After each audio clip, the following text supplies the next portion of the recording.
Good evening, students. So this lecture is dedicated to the calculation of a small g value. A small g, as we all know, is acceleration due to gravity. Okay, so when we will be discussing about the calculation of this g value, this will be on Earth. Okay, so every planet and every body universe in the universe, it has an effect on another body in the universe. Okay, so that is going to be the basis of our calculation of this g value. Okay, so we all primarily know that this g value, which is acceleration due to gravity, we say that it is near 9.8 newtons per kg or meter per second square, whatever unit you choose. So essentially the value near the equator is 9.8, and as we go along to the poles, it increases slightly to 10. Okay, so we will also discuss the reason why that happens, but first of all let us understand how this value of g is equal to 9.8 comes. Okay, so we will primarily make use of one of the Newton's laws. So that is Newton's law of universal gravitation. Okay, Newton's law of universal gravitation. So what did Newton say as per this law is that in the universe we may have any two bodies. Okay, let's say that these two are the bodies. They have different masses, m1 and m2. Okay, so these are the masses, and they are suppose separated by a distance let's say d apart. Okay, so in the universe, whenever you have two bodies, you tend to have a force of gravitational attraction between them. So it is like this particular body will tend to attract this body, and this body will tend to attract this body towards itself. Okay, and that is basically why this law has been given the name universal gravitation. Okay, now depending upon these different values of masses m1 and m2 and d, which is the distance between the two bodies, we get different values of this acceleration, this particular gravitational pull. Okay, please note children that this small g is acceleration due to gravity. Okay, this is not this gravitational force that we are discussing. Okay, so I'll give you a detailed idea of how it comes. Now, according to Newton's law of universal gravitation, what did Newton say? Newton said that there is going to be a force of attraction. Okay, so when we discuss this particular situation, we talk about an F. Okay, now this F is attractive in nature. Okay, and it depends upon these two masses. Okay, so it is essentially the product of these two masses. So let me just write this m2 over here just so that you don't get confused. Okay, so we have masses m1 and m2, and we also have the square of the distance in the denominator, and you also have a g, which is the gravitational constant or the universal gravitational constant. Now this formula is basically present in all most of the class 9th and 10th physics books of ICSC and CBSE.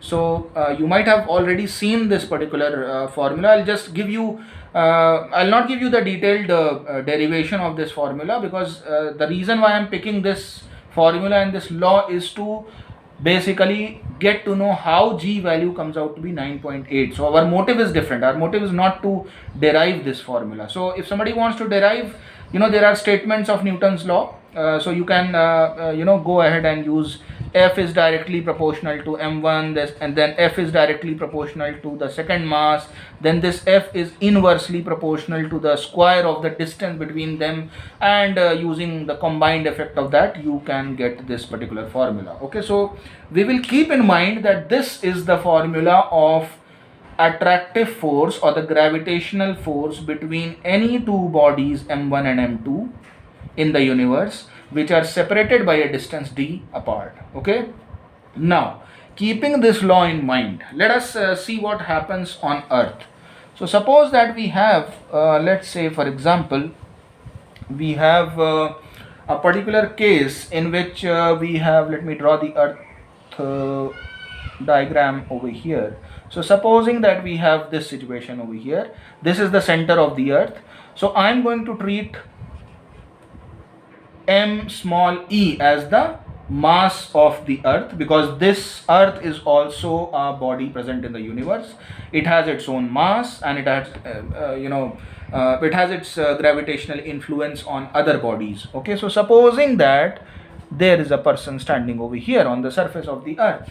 Okay, now this particular person also happens to be a body in the universe. Okay, so let us suppose that the mass of this person is small m.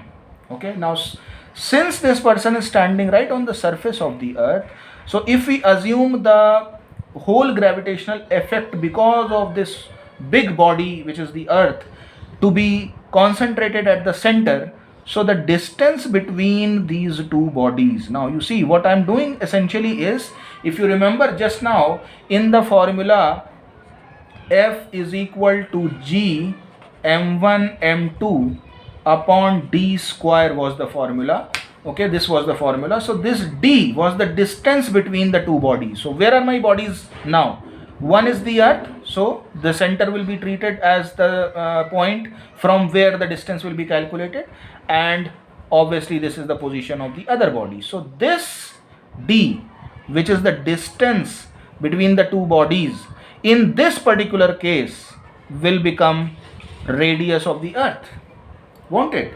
Because essentially this is the radius of this particular circle, if you can assume this particular shape to be circle, although we know that it is not exactly a circle, but roughly if we treat it to be like that, then this is the situation. So I will replace this d now with the radius of the earth. So let me write this as re. Okay, now children, you see, whenever we talk about the weight of a person, okay, now when we are discussing the weight of a person, the person is standing on the earth's surface. Okay, and we usually say that when we talk about this particular force F, we say that the force with which the earth is attracting ourselves is nothing but the weight of the body.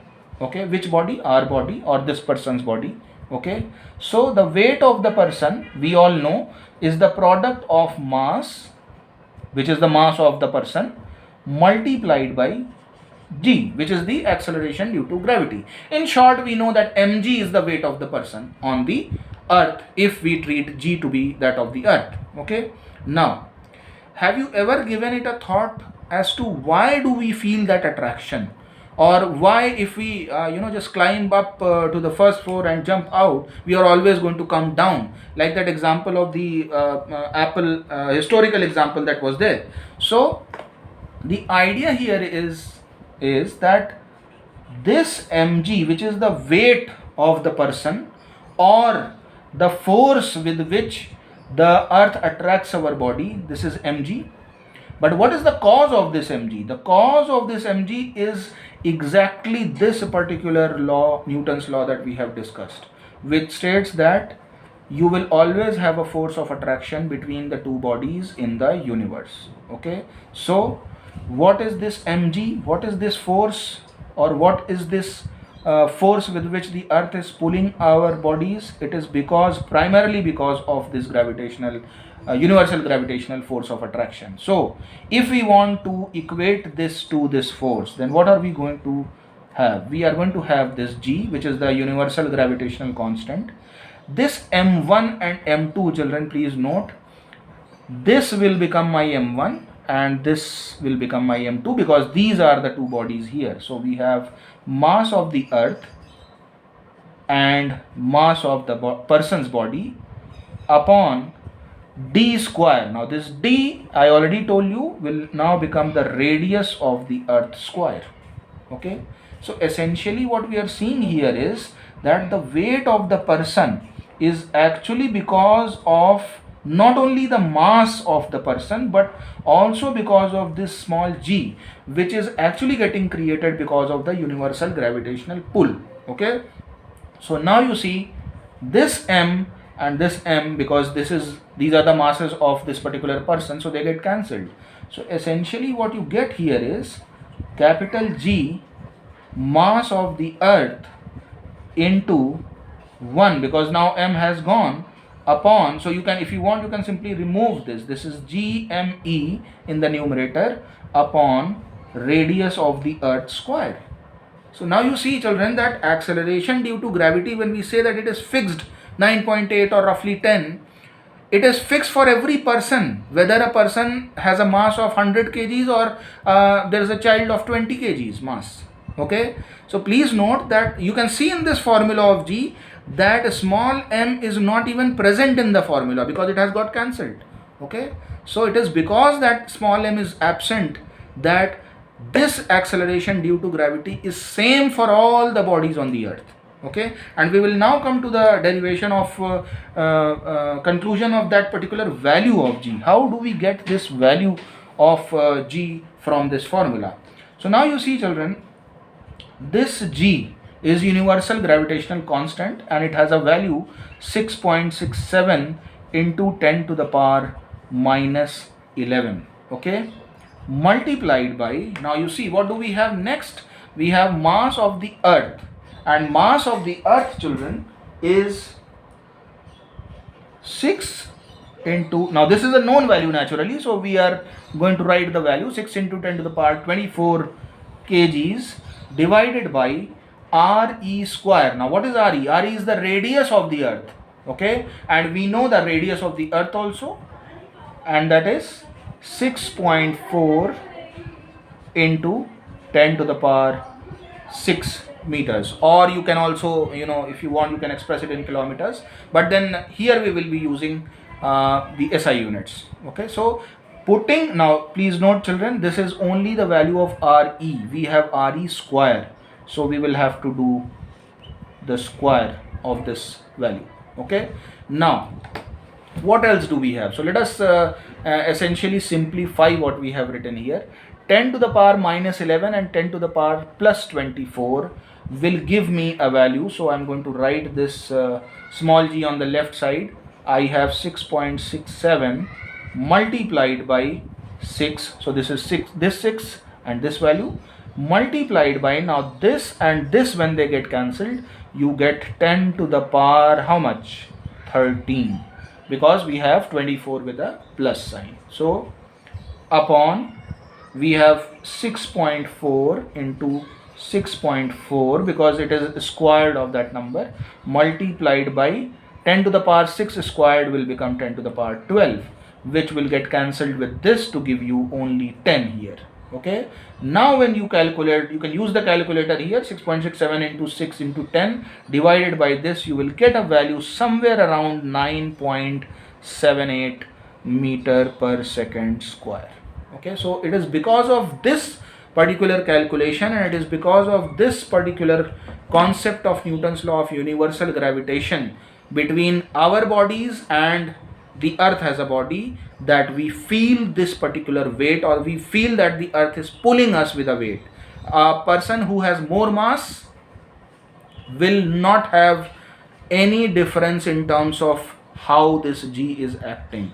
The G value will always remain the same for a thin person, for a for a stone, for a paper. So that is precisely the reason why when we drop a stone and a piece of paper only under the influence of gravity, they should both fall down to the ground at the same time, because the acceleration due to gravity, because of which the earth is pulling us, the rate at which the earth is pulling us is going to be same, because G does not depend upon the mass. A person might say that a stone has more mass than the paper, or vice versa, or anything like that, but then please note that G value is independent of the mass. Okay, but we do know that the stone comes to the ground first because of other reasons which involve atmospheric disturbance. You have air and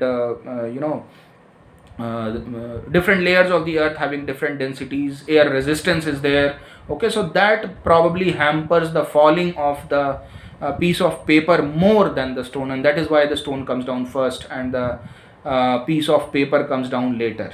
Okay, but that is entirely because of a different reason. It's not because G on the stone is acting in a much more enhanced way, or G is more for the stone and G is less for the piece of paper. No, G value is constant as long as we are standing at the equator. This is going to be the value, because remember I have taken the radius of the earth at the equator to be this. Okay, when you go from the center of the earth to the pole, naturally that radius is slightly smaller than this.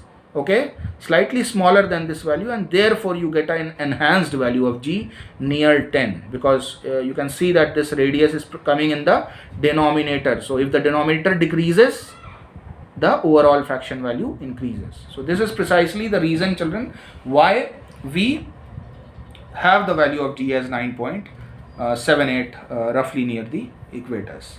Okay, so hope this solves your doubt about how do we calculate the value of g. Similarly, you can go to different planets, not necessarily go to different planets, but then you can have a calculation, rough calculation of g that you can calculate for different